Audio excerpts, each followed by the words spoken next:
रेवा, अगं उठ लवकर, किती वेळ झोपणार आज?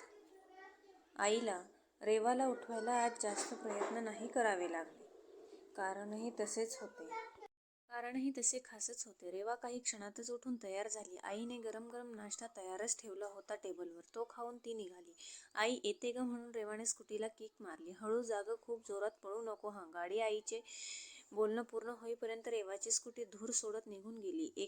रेवा एका कॅफेमध्ये पोहोचली. तिकडे तिचा ग्रुप तिच्या आधीच येऊन बसला होता. रेवा ही लगबगीने त्यांच्यात जाऊन सामील झाली. चला मॅडम, आज लवकर पोहोचल्या. ग्रुपमधील एकाने टोमणा मारला आणि सगळे खिदळू लागले. रेवा एक कटाक्ष टाकत त्यांना म्हणाली, आजचा दिवस माझ्यासाठी खूप स्पेशल आहे यार, चला कामाला लागूयात.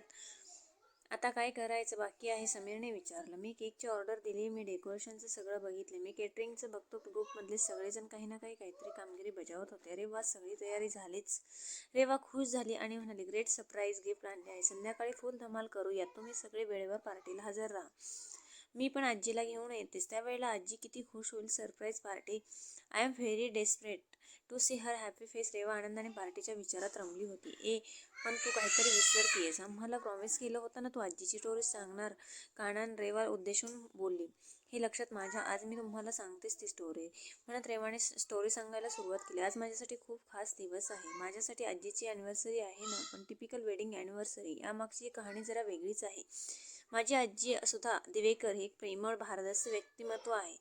ती जरी जुन्या जमान्यात जन्मली तरी विचारांनी मॉडर्न आहे, अगदी आपल्यासारखीच. तिने विचार खूप प्रभावशाली आहेत. आमच्या घरात म्हणजे एकदम हटके. आणि यार, आजीचे वडील खूप कडक आणि शिस्तप्रिय होते. त्यांना आजीला जमान्यात वावरताना चांगले शिक्षण दिले, प्रेम करण्याची मोकळीक काही दिली नाही.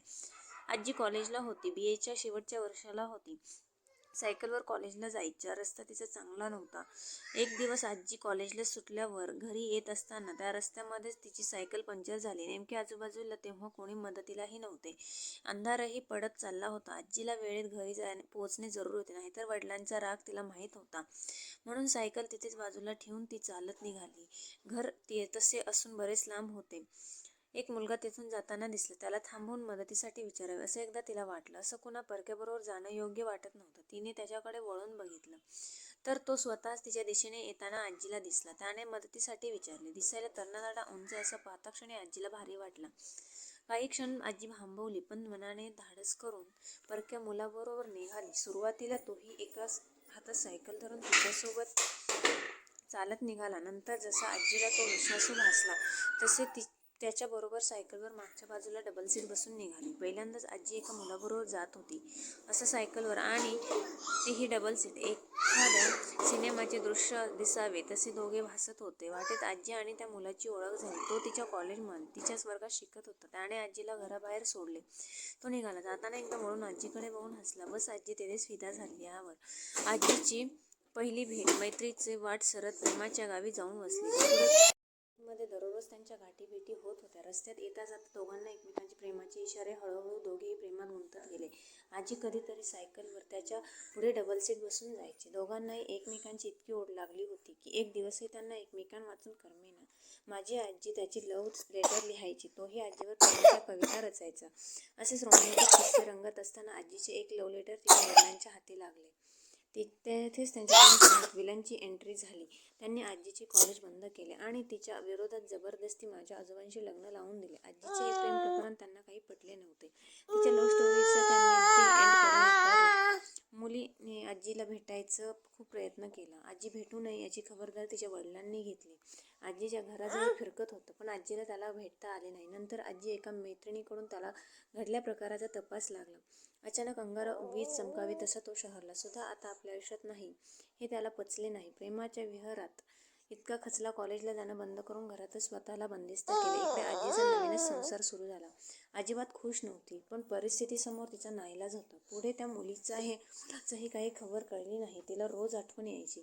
विरहाचे क्षण आजीच्या मनात काट्यासारखे रुतत होते. आजी खूपच समजूतदार होती. तिने परिस्थिती स्वतःला सावरली. मुलांबरोबर नातवंडांनाही भरभरून तिने वात्सल्य दिले. जुन्या वळणावर चालताना विचारांचा पाय आमच्यामध्ये रोवला. संसाराच्या वाटेवर चालताना आजीच्या आयुष्याच्या गाडीने 1 वर्षापूर्वी वेगळेच वळण घेतले. त्या दिवशी ती आमच्या स्वराच्या शाळेत ग्रँड पॅरेंट्सला गेली होती. सगळ्यात छोट्या मुलांचे आजी आजोबा तिथे उपस्थित होते. सुरुवातीच्या आयोजित कार्यक्रमानंतर आता उपस्थित सगळ्या आजी आजोबांची ओळख करून देण्याची घोषणा एका शिक्षकीने केली. एक करून एक सर्व आजी आजोबा आपली ओळख सांगू लागले. आजीनेही स्वतःबद्दलची माहिती दिली. त्यानंतर थोडे उशिराच हजर झालेले एक आजोबा बोलू लागले. त्यांचा आवाज ओळखीचा वाटला म्हणून तिने तो आवाज ओळखला. तिच्या जुन्या आठवणी डोळ्यासमोर तरंगू लागल्या. काही क्षणातच ती भानावर आली. शाळेचे स्नेहभोजन ठेवले होते. तिकडं सगळेजण वळू लागले. आजी जेवणाच्या ठिकाणी जाताना त्या यजमानांची आणि तिची नजरानजर झाली. दोघेही काही क्षण एकमेकांकडे बघत होते. तितक्यात आजोबा म्हणून एक छोटा मुलगा त्या यजमानांजवळ येऊन बिलगला. ते भानावर आले आणि आजीच्या जवळ येऊन उभे राहिले. त्यांचे बोलताना शब्दांची होत असलेली गडबड तिला जाणवली. ते आजोबा म्हणजेच आजीचा मित्र वसंतराव, तिचे पहिले प्रेम. वसंत कित्येक वर्षानंतर तिचा वसंत तिच्या समोर परत आला होता. दोघेही त्यांच्या प्रेमाच्या आठवणीत चिंब भिजले होते. त्या दिवशी त्यांच्यात खूप काही संवाद घडला नाही. दुसऱ्या दिवशी वसंतरावांनी तिला त्यांच्या घरी भेटण्यासाठी बोलवले. दारावरची बेल वाजली आणि त्यांनी आतुरतेने दार उघडले. दारात आजीला बघून त्यांच्या चेहऱ्यावर स्मित हास्य झळकले. दोघांचीही नजरेतूनच एकमेकांना आलिंगन दिले. "ये आते, तू बस, मी आलोच," वसंतराव बोलले. तसे आजी आत जाऊन बसली. तिने आजूबाजूला घरात नजर फिरवली. घर अगदी टापटीप ठेवले होते. वसंतरावांनी चहा आणला. तसे आजी बोलली, "तुला चहा येतो बनवायला?" म्हणाला, "हे आधी माहीतच नव्हतं. बरीच प्रगती दिसते तुझ्यात." आजीच्या बोलण्यावर ते मिश्किलपणे हसले. "आता बोल, कशी आहेस? तब्येत बरी आहे ना तुझी? आणि काल तुझे यजमान दिसले नाहीत?" त्यांच्या प्रश्नावर आजीचा चेहरा थोडा पडला. नाराजीच्या सुरातच ती बोलू लागली, "आता 20 वर्ष होतील ते जाऊन. त्यांना बऱ्याचदा कामाच्या निमित्ताने बाहेर गावी जावे लागे. असेच एकदा ते बाहेर गावी गेले आणि परत आलेच नाहीत.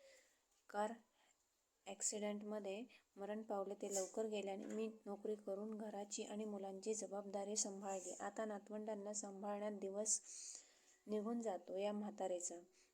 वसंतराव डोळे भरून आजीकडे बघत बोलले, "छे, तू आणि म्हातारी अजूनही तारुण्याची छबी टिकून आहे चेहऱ्यावर तुझ्या. तू इकडे कसा?" आजीने त्यांना विचारले. तेव्हा ते म्हणाले, "मी मुंबईला होतो कित्येक वर्ष नोकरीला. 1 महिना झाला मला निवृत्त होऊन. माझी मुलगी इथे पुण्यात असते. त्यामुळे निवृत्तीनंतर मी तिच्याकडे आलो. आता कायमचे इथेच राहणार." हे ऐकून आजीला आनंद झाला. ती म्हणाली, "अरे वा, म्हणजे आता आपल्या भेटीगाठी होतील. बरं झालं तू इथे तुझ्या मुलीकडे आलास. ते आणि तुझी बायको कुठे आहे?" वसंतराव तिच्या या प्रश्नावर काही क्षण मौन बाळगून होते. "सगळे ठीक तर आहे ना?" तिने पुन्हा विचारले. तसे ते बोलते झाले, "ती माझी स्वतःची मुलगी नाही. मुळातच मी लग्नच केले नाही." हे ऐकून आजी एकदम चकित झाली. ती पुढे काही विचारणार इतक्यात वसंतराव बोलू लागले, "त्या दिवशी मी तुला भेटायला आलो होतो तेव्हा कळलं की तुझे लग्न झालं आणि तू आता गाव सोडून निघून गेलीस. ते ऐकून माझ्या शरीरातलं सगळं अवसानच गळून पडलं. मेल्याहून मेल्यासारखं झालं गं मला. तसंच उलट पावलांनी फिरलो आणि घराची वाट धरली. ती रात्र खूप रडलो, बेचैन झालो. आता काय करू काही सुचेना. रात्रभर डोक्यात विचित्र विचारांचे थैमान घातले. सकाळी उठलो आणि पहिले गाव सोडले. घरच्यांच्या विरोधात मी गावाबाहेर राहण्याचा निर्णय घेतला आणि निघालो. काही दिवस नुसताच प्रेमाच्या आठवणींत झुरत गेलो. पुढे मुंबईला जाऊन उरलेले शिक्षण पूर्ण केले आणि तिथेच नोकरीला लागलो. पुढे भरपूर मुली मला सांगून येत होत्या, पण माझे मन काही दुसऱ्या मुलीला स्वीकारायला तयार नव्हते. मग मी लग्न न करण्याचा निर्णय घेतला आणि घरच्यांनी माझ्याशी संबंध तोडले. काही दिवस तसेच गेले आणि अचानक एक दिवस माझ्या आयुष्यात दुसरी सुद्धा आली. मी कामावर जाताना रस्त्याच्या बाजूला रडत बसली होती. तिचा चेहरा बघून जणू काही तूच पुन्हा माझ्यासमोर आल्याचे मला भासले. ती चिमुरडी हरवली होती. बरेच दिवस चौकशी केली पण काहीच पत्ता लागला नाही. तिच्या घरच्यांना मग मीच तिला दत्तक घेतले आणि तिचे नाव सुद्धा सुधा ठेवले. तिच्या निरागस रूपात मला तुझं प्रतिबिंब झळकल्याचे जाणवले. आजपर्यंत मी फक्त आणि फक्त तुझ्यावरच प्रेम केलं. तू सोबत नव्हतीस पण तुझ्या आठवणीत माझ्या सोबत राहिल्या. त्यांना कुशीशी घेऊन मी आजपर्यंतचे आयुष्य जगत आलो. आयुष्यात पुन्हा तू कधी भेटशील याची अपेक्षा न करता नुसतंच तुझ्या प्रेमाच्या इथवर ही वाट चालत आलो. काल तुला परत डोळ्यासमोर पाहिलं आणि मी पुन्हा एकदा तुझ्यात हरवलो. वसंतरावांनी डोळ्यावरचा चष्मा काढला आणि डोळ्यातले पाणी पुसले. आजीच्या डोळ्यात पण तर अश्रू सागर उघडत होते. वसंतरावांच्या डोळ्यात ती स्वतःला बघत होती. रडत रडतच ती म्हणाली, वसंत, अजूनही आपल्या दोघांच्या आठवणी तितक्याच ओल्या आहेत. तुझ्यावरचं प्रेम अजूनही हृदयात जपून ठेवलंय. माझ्यावरच्या प्रेमामुळे तू स्वतः लग्नही केलं नाहीस. काय करणार? वसंतराव बोलले, तू गेल्यानंतर मन गुंतलंच नाही